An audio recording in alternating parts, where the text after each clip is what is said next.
Yeah. Sorry about that, fellas. The battery ran out, and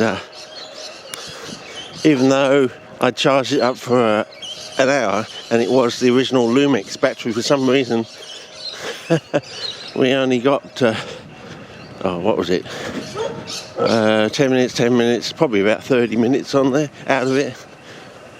So yeah, this one was charging when I got back home, and it's got 2 notches of battery on it, so we should get an hour out of this. But we've rapidly lost the light now, so I might take you around this way, get down to where we were, and do the next bit another day, unless the sun comes back out again or something. Yeah. Can do that down under. Yeah. As I said, we're not quite into the wet. But I was saying something. As a child, I did experience a true tin roof, and I did note that it was tinnier. Yeah, not the stuff between your toes, but it had a shriller sound to it. So if you can ever have the chance to put a tin roof, a real true tin roof, SN roof on your house, do it, especially if you're in a rainfall area, because it's got a lovely metallic plinky plonk sound to it, sort of thing. Much better than the standard galvanised iron roof sort of thing. And I just wondering with our zinc loving moss, is it really the zinc that they actually like? So yeah, because as I said, you first notice this sort of so-called zinc loving moss going under the municipal signage and along the roadside and things like that, you know, directly underneath, like a linear patchwork system sort of thing. That's how it got us onto the idea sort of thing. And yeah, don't worry, the kangaroo thorn bush will rapidly come back, and then as we get to August, it will flower in August, one of the later flowering ones that is, and so on and so forth. Yeah, the sun is actually setting over there now, so yeah, unfortunately. But we'll just walk past the grid site back down to this thing, and I'll get a bit more exercise in. Yeah. So yeah, interesting times. They're now talking about Teal independence. It's the usual thing, the usual tale of bamboozlement. You know, you can see this. You can see what's going to happen. After the election, they're going to explain themselves what it's all about, and you're the dummschützen for voting this way, when people on the radio said, like Anthony Green apparently, who said they're green candidates in liberal areas. But really, I think what they are, another story is coming out, is they're actually liberals with a green agenda, which is hard to believe. As I said, it's just like suddenly just come out of nowhere, you know, during the election campaign, this idea of Teal independence. And whether they're hoping that if you're a Port Power supporter, you're going to just wantingly just vote for them because you like the colour teal, I don't know. But yeah, anyway, so the usual thing, this has come out, and you'll be the dummschützen for thinking you're going to vote for them this way because you thought this is what it meant. And of course, we'll find out post-election, no, they supposedly were meaning this. You're the one that got confused. No, they were using terminology that was confusable. Yeah, so the grid site's up there, and it said last season we finally discovered where the water came through on this side here, and we've got that new patch up there that gets quite wet, so we'll be back visitors. I know you like him. I better check we are on 49 here, because that does seem to be the best for walking around, whereas ruling the colour focus or general betrayers as we like to call it now. It's good for in the car because it doesn't go in and out of focus when you're in the car, and but it doesn't seem to be quite as good for a general walkabout, I've noticed. So, but as you can see, the bark on these trees, and of course apparently the rainbow eucalypt, the one that has the coloured bark, that's a native of New Guinea, I believe, and primarily in New Guinea. So, which is rather strange, isn't it? So, if you want to look up, punch in rainbow eucalypt, I believe it's mainly native to New Guinea. Yeah. So punch that in. You'll get a bit of it's better than the strawberry tree. Or you might want to look up strawberry trees if you're into the ericaceous flora and things like that. Look up. So in other words, again, you've got a giant member of the ericaceae, just like the WA Christmas tree. It's a giant parasitic member of the. Am I going to say this correctly or not? No, I won't say Proteaceae. It's part of the Santalum family. Well, it has to be, isn't it? It's a parasite sort of thing. So they all fit into that family. But I think you know what I'm saying. But you look it up. Look up the WA Christmas tree, and then you look up the strawberry tree, and you can see parallels between the two. Like you. In an understory genus sort of thing, you have giant members in the family sort of thing. A bit like Grevillea robusta, you know. The largest member of the Proteaceae grows to a massive tree this sort of size in 7 years when growing on swampy ground. You've got lots of Aussie she oaks and Aussie pines, and the she oaks, quite a lot of them grow in coastal areas right close to the ocean sort of thing. And you've got members of the eucalypt family that can grow on these sand islands like Fraser Island, also Rocknest. When I was a child over in WA, went to Rocknest Island on Camp George something or other. And yeah, in the centre of that island where we were, there was this giant eucalyptus forest with boughs about this sort of size, but going all the way up, you know, straight up sort of thing, and brown, and yeah, growing straight out of the sand basically. So again, a bit like these sand islands that you have over on the off the east coast sort of thing. So very interesting that you can actually have massive amounts of productive growth on basically sand. So there's a lot more to the story. I mean, that's assuming that it is just sand. As I said, now I can take salt and turn it into something that looks like very fine sand, that's very wet sand, sitting on a column of true sand. So basically, you've got a perched water table. Whether they call it perched water table, it's the spelling's the same as perch, as the fish.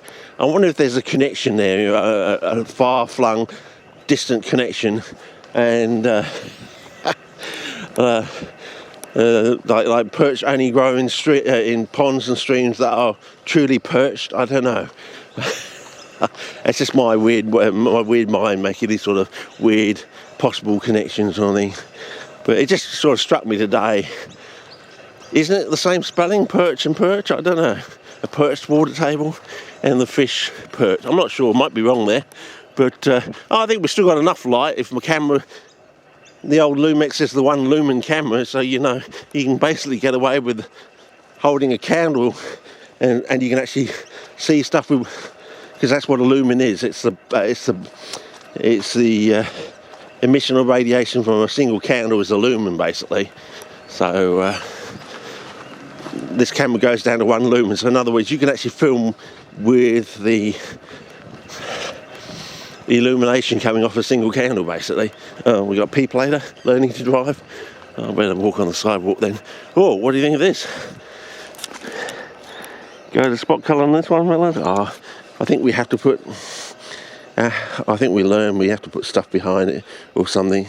I don't know, it won't work. Oh, is that working for you, fellas? Anyway. I tried. So back to normal.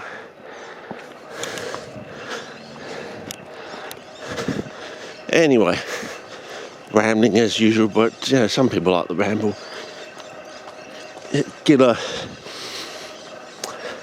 Often get a load, you know, that's a good check on, that's that sort of Royal Tyrrhenian sort of purple sort of thing.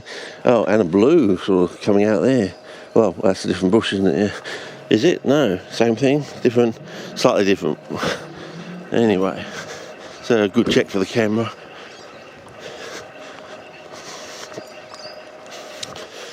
So, anyway, but don't you worry about this when you know the middle of the day, from 10:30 to 2:30 in the afternoon. The sunlight here is bright enough for you. You know, it would be like your bloody late spring into summer, basically. I think you won't believe it, and it makes things look different because, as I said, everything looks like you've got the wetness of your probably winter, but with the brightness of your summer, I suppose, overseas, because you know nothing of the brightness, intensity of our summer sun that can rot plastic in a single season, unless it's very well UV stabilised. Most of the children's toy and children's toy furniture and other stuff, that only lasts one season in the sun. Here basically it's throwaway money. Basically you just buy the stuff and buy another one next year. Basically they play with it in the sandpit, you know, early in the day or late in the day, very early in the day, like before 10:30, and maybe 6:30 onwards in the height of summer. And that will be with a hat on and everything else as well. So, yeah, yeah.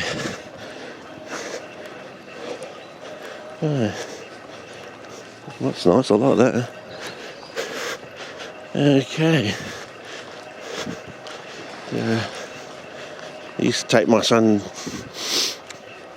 a tour from either kindy or just taking him around on his bike down some of these roads, his little trike or whatever. So haven't been here for yonks, but you know, it's just worth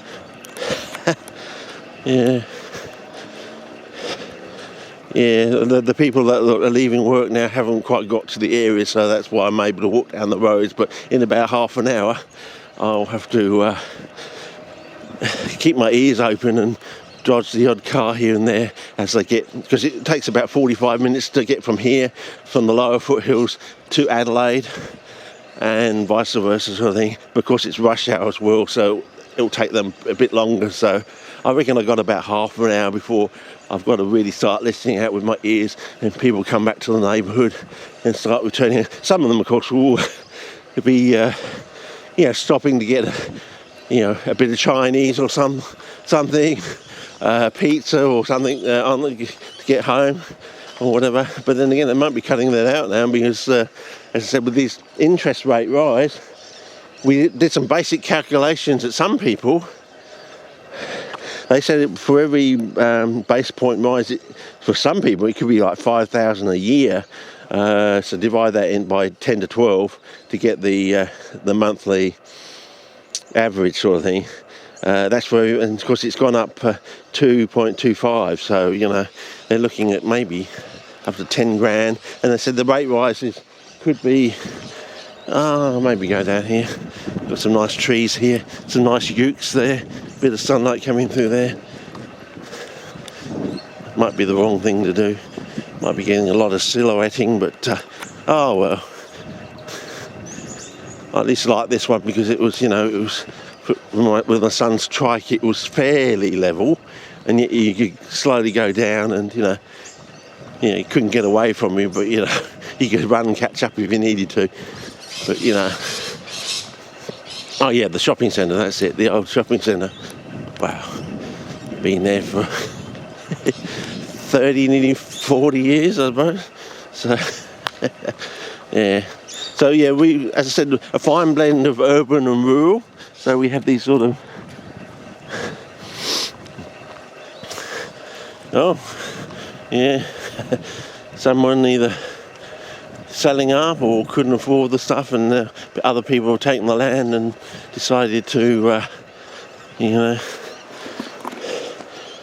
Because before this was probably built, there may have been CPs on it, and as I said, 40 years ago when this thing was built. So, yeah, 1980s I'm talking about there. Where I'm living, back in the 1980s, the road didn't go all the way through, and it was called Dove Street, if you want to look that one up, if you can. It had a totally different name and didn't go all the way through, but now it's become the major arterial road through my area. Oh, okay. So, oh, well, they've done some murals on there. I haven't seen that before. Just shows how long since I've been here. I think I did have a video when I first had the camera, probably 2015. I may have come down here and, well, look at that. Now, there's that picking it up. It's my 1 lumen camera picking that up. That looks gorgeous. See that litage there? That's the sort of stuff you'll get all middle of day sort of thing. Back vistas. Oh, but bird up there on the wire. But, yeah. It's picking up those new modern LED lamps and so as we go through the silhouette about now. Okay, and one of the yes. So this is the thing that got chopped down that other area. I think. Let's go to spot colouring on this.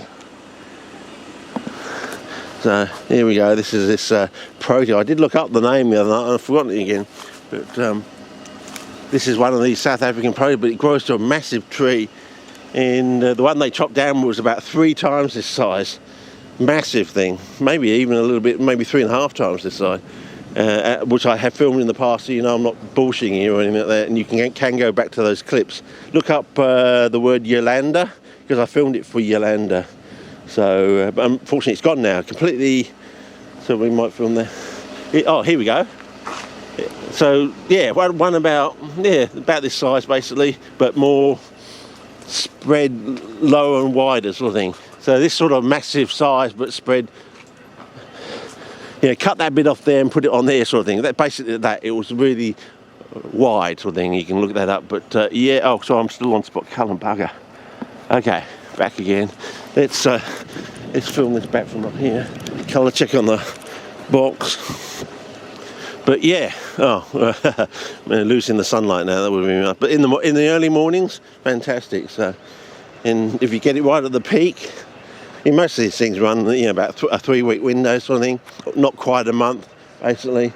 And used to bring my son down here, have a play, have a swing sort of thing, and quite sandy, so I was always looking out for any stray CPs, because we're very, very close to some CP sites here. So anyway, I think we're losing the light, so I might just walk up London Road, I think it is, back to my area. We might be able to walk past. I don't think we'll get the light, but we could walk past the one that's been chopped down, really test out the power of the camera sort of thing.